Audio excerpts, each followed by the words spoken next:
On rit, mais moi, ça me fait pas rire du tout. Je veux dire, ça me fait pas rire du tout, parce qu'on dit toujours ce qui est c'est fait, c'est fait. Vous savez, quand on a fait une erreur, c'est fait, c'est fait. Et puis bon. Mais ces gens étaient sur le bateau. Ils étaient sur le bateau. Ils étaient sous contrôle. Et on a fait n'importe quoi, pardonnez-moi de le dire comme ça. C'est-à-dire, c'est une folie d'avoir fait sortir ces gens de ce bateau. Alors, évidemment, c'est très dur, bien sûr, de rester sur un bateau, mais on pouvait les isoler d'une manière ou d'une autre, envoyer des navires hôpitaux, trouver des solutions pour leur rendre ces 6 semaines les plus agréables. Mais c'est une dinguerie de les avoir fait sortir. Donc, évidemment qu'on est en colère. En colère, et on prie le ciel qu'il n'y ait pas d'épidémie. Et je voulais vous faire écouter Karine Lacombe, qui est de vos consoeurs, qui a été interrogée ce matin sur RTL. Et on lui pose la question que je vous pose, et dit « Ah non, c'est peut-être... Non, sur le plan humain, il ne fallait pas les laisser dans le bateau. » Mais enfin, on rigole. Enfin, on dit n'importe quoi. Moi, je vous parle de sauver la planète et on est en train d'expliquer que les gens qui étaient sur le bateau, ça allait être dur pour eux. Bien sûr, si j'avais été sur ce bateau, je serais pas content de rester 6 semaines, bien sûr. Je suis bien d'accord avec vous. Mais enfin, il y a un intérêt collectif mondial et on a fait n'importe quoi. Donc écoutez Madame Lacombe et vous me dites ce que vous en pensez. Pourquoi les passagers n'ont pas été laissés sur le bateau le temps de l'incubation? On a probablement disséminé ce virus aux 4 coins de la planète. Je pense que c'est aussi une question humaine. C'est quand même compliqué de garder totalement fermé sur un bateau des personnes qui peuvent potentiellement tomber malades, sachant que quand elles tombent malades, les rapatriements, c'est plus compliqué. On ne peut pas faire de réanimation de haut niveau sur un bateau. Dans un avion, c'est extrêmement compliqué, donc c'est plutôt une perte de chance. En fait. Ça aurait été techniquement très difficile et surtout une perte de chance pour les personnes. Je ne dis pas qu'il fallait les laisser sur le bateau. Enfin, on envoie le Charles de Gaulle dans le détroit d'Hermouz. On peut, j'imagine, envoyer des navires hôpitaux. Pourquoi pas isoler complètement ces gens-là, mais les laisser ne pas partir dans le monde entier. Enfin, c'est une question de bon sens quand même, Martin Blachier. Non, il faut se calmer, je crois, sur cette épidémie. 3 minutes. Le hantavirus, ce n'est pas le SARS-CoV-2. Et vous n'en savez rien, moi non plus. Si, on connaît un petit peu les différents virus, on sait la capacité qu'ils ont à se répandre, on sait déjà avec les informations qu'on a sur le virus aujourd'hui qu'il est totalement différent. Donc effectivement, notre inconscient a envie de plaquer ce qui s'est passé sur le SARS-CoV-2 sur l'hantavirus, et vous avez effectivement envie de circonscrire cette épidémie au bateau. Si on l'a fait, c'est parce que l'hantavirus n'est pas le SARS-CoV-2, qu'on sait qu'effectivement il est beaucoup plus dangereux, donc c'est un virus beaucoup plus méchant, mais il n'a pas le potentiel de se répandre dans la population comme avait le SARS-CoV-2. Pourquoi ? Parce qu'il n'y a pas ces périodes asymptomatiques, parce qu'il est beaucoup moins contagieux et parce qu'il est beaucoup plus virulent, c'est-à-dire que les gens tombent malades rapidement et donc ils ne vont pas de façon spreader du virus partout dans des soirées comme ils l'ont fait avec le coronavirus. Ce n'est pas un virus qui est nouveau, c'est un virus qui existait en Amérique du Sud. Il y avait des cas isolés dans la campagne en Argentine, et ça n'a pas créé d'épidémie, tout simplement parce qu'il n'a pas le potentiel épidémique qu'avait le SARS-CoV-2. C'est pour ça qu'on l'a fait. La deuxième justification, c'est ce qu'a dit Karine Lacombe, c'est qu'en fait les gens peuvent se dégrader très rapidement. Et donc non, en mettant des radeaux autour du bateau de croisière, on n'aurait pas pu réanimer les gens de façon correcte. Si c'était possible, ça se saurait. On ne peut pas réanimer des gens sur des radeaux autour de ce navire. Donc aujourd'hui, on a pris les gens, on les a mis dans des endroits ultra isolés. Je pense que le protocole, il est maximaliste, notamment en France. Et on va les surveiller. Il y aura probablement assez peu de gens qui vont se dégrader. Et voilà, l'idée que ça va faire le coronavirus, c'est une idée notre esprit a envie de faire, mais ce n'est pas compatible avec ce qu'on sait sur ce virus. Donc je pense que la ministre a pris la bonne décision. Je pense que les différents gouvernements prennent la bonne décision. Ils sont guidés par les experts et ça ne sert à rien de commencer à dire moi, qu'il aurait fallu laisser les gens sur le bateau. Je comprends qu'on ait envie d'avoir cette idée. Je ne partage pas votre avis, parce que ces 160 personnes, alors si on ne les laisse pas sur le bateau, on les met dans un hôpital, toutes ensemble, c'est 160, et on les met sous contrôle. Je suis désolé, parce que vous n'en savez rien. Vous n'en savez rien, Martin. Pardonnez-moi de le dire comme ça. Mais personne n'en sait rien. Je veux dire, là, c'est un cas d'école. Et même, alors, le principe de précaution dont on me rebat les oreilles dans tous les domaines. Là, il y a 160 personnes. C'est pas grand-chose, 160 personnes. Le monde entier peut pas prendre ces 160 personnes et les mettre dans un hôpital pendant 6 semaines. Enfin, vous avez une drôle de manière de voir les choses. Vous avez prôné l'inverse pendant toute la pandémie du coronavirus et maintenant vous allez nous dire qu'il faut laisser les gens sur le bateau et surtout pas les faire sortir parce que peut-être que quelque chose qui est ultra improbable parce que c'est pas comme ça que se transmet le virus. Pardonnez-moi, je ne dis pas ça. Une fois que le virus est sorti, il est sorti. Après, tu peux plus rien faire. C'est ce que vous dites, je conteste ce que vous dites. Ça veut dire qu'à chaque fois qu'il y aura un cas d'antivirus, notamment en Argentine, on va faire en sorte que les gens restent 6 semaines sans voir personne. Tout le monde comprend bien que l'épidémie, tu peux la juguler au départ. Après, c'est fini. Ce que je vous disais pendant le Covid, c'est qu'effectivement, ça ne servait à rien. D'ailleurs, ça ne servait à rien. C'est-à-dire qu'après, les personnes qui, effectivement, étaient fragiles, il fallait qu'elles s'isolent, mais les autres, il fallait qu'elles vivent. Là, on n'est pas du tout dans le même cas de figure. Là, tu en as 160, tu sais que ça se passe là. Ben, les 160, tu les mets à l'écart. Enfin, ce que je dis est tellement de bon sens. Tu les mets dans un hôpital, tu les mets où tu veux, évidemment. Tu les mets dans des bonnes conditions. En fait, tu les fais pas se balader. On a 18 cas ou 22 cas. Non, mais je comprends ce qui vous fait penser à ça, et vous n'êtes pas le premier à me poser la question. Mais tout le monde se pose cette question la plus simple du monde. La question et la réponse que je vous donne, c'est que ce virus ne se transmet pas. Mais vous n'en savez rien. Alors signez-le-moi. Mais si, on le sait. On sait parce qu'il y a déjà eu des clusters en Amérique du Sud. Écoutez, franchement, moi, alors j'espère que vous avez raison. J'espère que vous avez raison. Alors, on arrête la discussion, on passe à autre chose. Ah bah, si vous voulez. C'est pas grave, alors. Alors, pourquoi on nous met pendant 6 ? Vous vous rendez compte ? Les règles du cas contact qui ont été mises en place par l'administration française, c'est le Premier ministre, les règles du cas contact, qui sont infiniment plus dures qu'elles ne l'étaient pour le Covid. Vous savez pourquoi on met ces règles ? Non mais est-ce que vous savez, la peur qu'on a, c'est pas que l'antivirus se répande dans toute la société française. La peur qu'on a, c'est que ces gens-là rentrent dans leur famille, contactent leur foyer très proche et que ça fasse des cas graves au sein de leur foyer. Donc en fait, on protège l'environnement proche des gens qui sont potentiellement porteurs de ce virus. J'entends, Martin, on ne protège pas la France d'une catastrophe comme le coronavirus. J'entends ce que vous dites, mais les règles du cas contact, qui sont donc infiniment plus drastiques qu'elles ne l'étaient dans le Covid. Il y a un cas contact aujourd'hui, je suis cas contact, tous ces news doivent partir. 6 semaines. Il y a des artisans qui sont en train de nous écouter, qui sont boulangers. Mais parce que vous plaquez la logique Covid sur la logique. Si, parce que vous pensez que ça va arriver partout. Ça ne va pas arriver partout. Ça va arriver sur les quelques cas qui reviennent de ce bateau. Donc on protège l'environnement proche des gens qui reviennent de ce bateau. Je reprends mon exemple de cas contact. Vous allez me dire comment vous l'appliquez en France. Il y a des artisans, je le répète, qui sont en train de nous écouter. Il y a des boulangers qui nous écoutent. Ils sont une vingtaine dans leur petite entreprise. Oui, mais ils ne sont pas concernés, c'est ça que je vous dis. Les gens qui sont concernés, c'est les gens qui sont autour des cas de ce virus. Mais c'est l'administration hier. Sur ce bateau. C'est l'administration hier qui a... Il vous parle des règles des quelques patients qui étaient sur le bateau. Non, c'est pas du tout ça. Il ne vous parle pas d'une logique populationnelle comme il y a eu en 2020 et 2021. Je conteste ce que vous dites. S'il y a un cas contact dans une boulangerie, vous fermez la boulangerie pendant 6 semaines. Qui paye ? Je vous dis, ça n'a pas de sens de dire ça. Ah bon, alors pourquoi ils l'ont dit hier ? Mais il parle hier de cas précis de gens qui étaient sur ce bateau, mais ils ne sont pas en train d'énoncer des règles pour toute la société française. Ils sont en train de parler de ce qui se passe sur les cas contact de ce bateau. Non, Jacques Serret. Non. Faites l'arbitre. Mais non, mais pardonnez-moi, hier,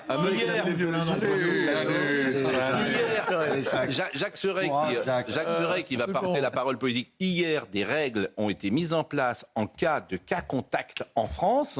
C'est pas que ceux qui étaient sur le bateau. Aujourd'hui, ne sont considérés qu'à contact les personnes qui étaient sur le bateau. Aujourd'hui, exactement. La réalité, c'est ces gens-là qui étaient sur le bateau vont rencontrer d'autres personnes, des gens de leur famille, leur réseau amical. Et dans l'occurrence, si quelqu'un est contaminé dans ce réseau-là, ces gens-là deviennent cas contact. C'est ce qu'on peut imaginer. Et typiquement, imaginons que quelqu'un au sein d'une boulangerie ou à CNews ou à Europe 1 est en contact avec quelqu'un qui revient de ce bateau.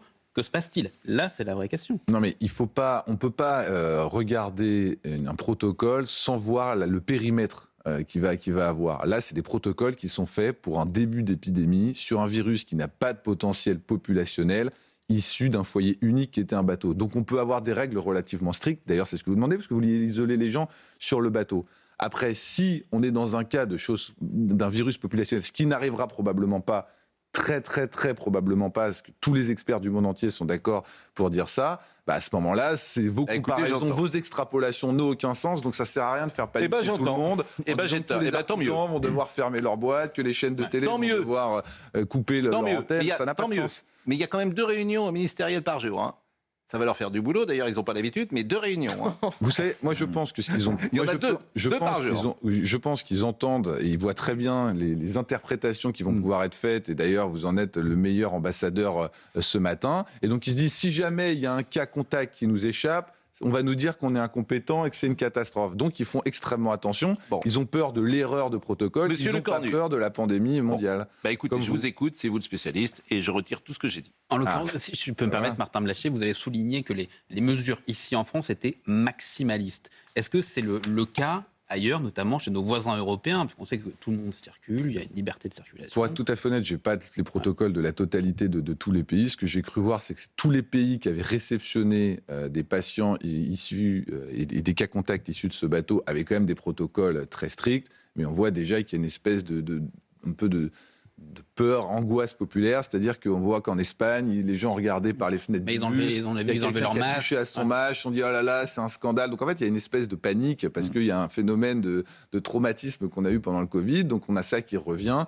et donc on va être sur des logiques maximalistes. C'est intéressant d'ailleurs de voir que la répétition imaginaire de ce qui aurait pu arriver sur le Covid entraîne ce genre de réaction. On voit que finalement, on aurait pu penser que les gens allaient être moins inquiets parce qu'il y avait eu cette première épidémie. C'est exactement l'inverse. Les gens sont beaucoup plus inquiets. Et même les gens qui disaient qu'il fallait se calmer sur la première pandémie, là, sont encore beaucoup plus allants. C'est exactement ce qu'on voit ce matin.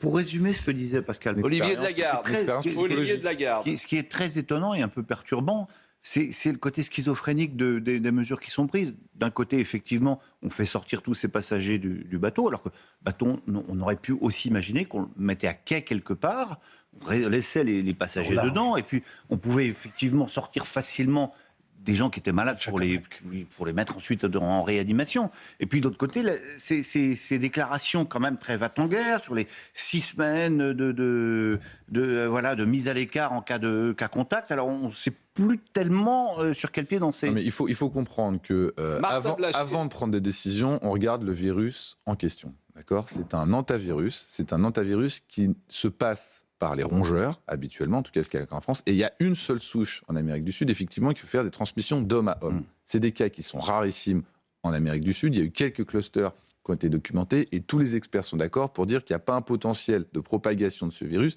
qui est considérable. Ce qui n'était pas le cas du SARS-CoV-2. Le SARS-CoV-2, on sait très bien, il y avait déjà eu des épidémies de ce virus respiratoire.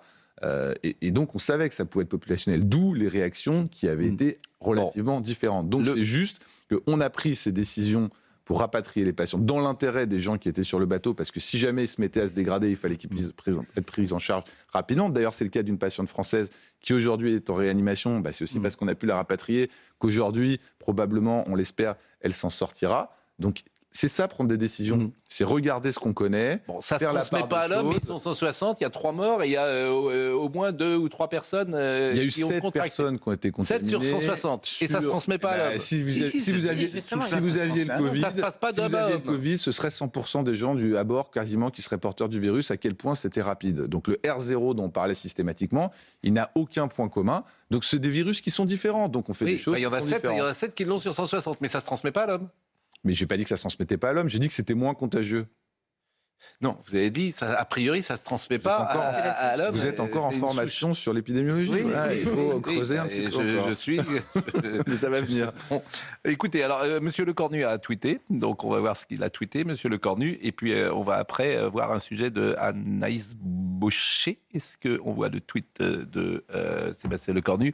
5 de nos compatriotes ont été rapatriés hier. Ils sont placés à l'isolement strict à l'hôtel Bichat. 8 Français qui ont partagé le vol d'une personne malade il y a 15 jours font l'objet d'un processus d'isolement renforcé en milieu hospitalier. Ces contacts à haut risque, aucun ne présente de symptômes. Notre réponse sanitaire est claire pour tous les cas contacts, sans exception. Quarantaine renforcée en milieu hospitalier. Et c'est ce que je vous disais, la procédure, ça c'était hier, la procédure du cas contact infiniment plus drastique qu'il y a 6 ans, me paraît impossible à mettre en place, et j'ai cité quelques exemples, l'artisan boulanger, etc., qui va payer. Alors vous me dites qu'il n'y aura pas de cas contact en France. C'est pas le même stade de l'épidémie. Vous me dites qu'il n'y aura pas de cas contact en France. Je dis qu'on ne peut pas appliquer des protocoles qui sont faits pour stopper l'épidémie au tout début. Est-ce que vous avez vécu... J'entends, je vous crois. Écoutez Karine Lacombe, elle était ce matin sur l'antenne de RTL, et je vous propose de l'écouter, ce qu'elle a dit sur cette maladie.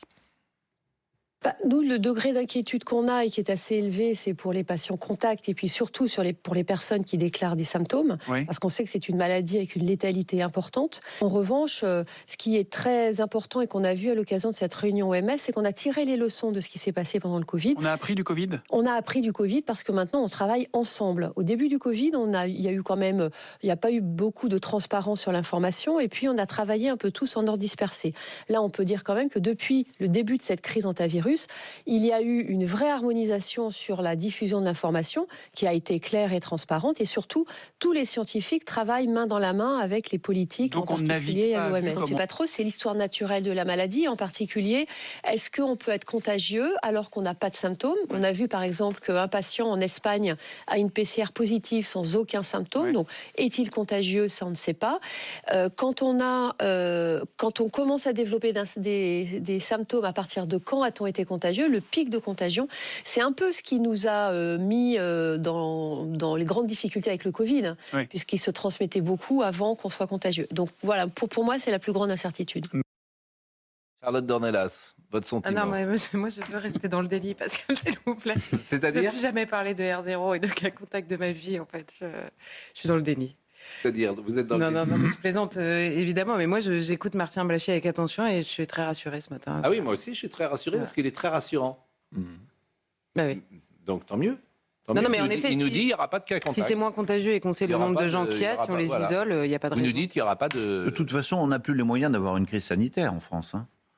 Ah non, mais ça se décide pas comme ça, si je peux le faire. Eh oui, non mais attendez, mais c'est intéressant, parce qu'on parlait tout à l'heure du... Qui va payer ? Le quoi qu'il en coûte, qu'est-ce qu'on fait ?